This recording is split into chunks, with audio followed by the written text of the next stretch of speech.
side. You know. Okay. And they came into the mainland. Right, came to the mainland. You know what I'm saying, in which that became known as Atlantis. You know what I'm saying, or Atlantis. You know what I'm saying, as well as also the adjoining islands, which would be also part of the Atlantis islands, as they refer to it as.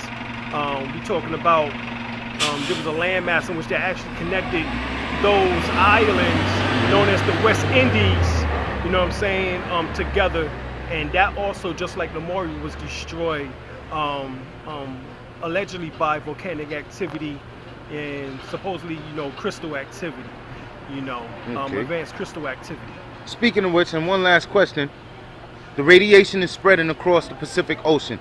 Right. What do you recommend? I'm talking about from Fukushima. As a matter of fact, I don't even eat fish, but a friend of mine told me a couple of weeks ago fish was 99 cents a pound for whiting, and now it's $2.49.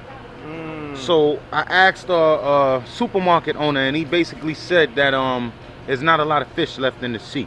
Right. But for the fish that's left, I mean, what do you recommend to people to protect themselves or to counteract some of this radiation that's coming in off of the ocean? It's real simple. The same thing that Japanese or the Japan from the Nagasaki and Hiroshima disaster in 1945, we would recommend chlorella, sun chlorella, which is one of the richest magnesium / manganese / chlorella or chlorophyll based plant on the planet.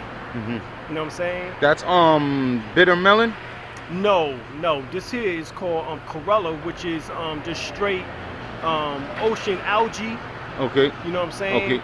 But is able to. Is it like spirulina? Can I use spirulina? Spirulina is good, but it's even better than spirulina because spirulina in the large amount of cases are harvest. You know what I'm saying?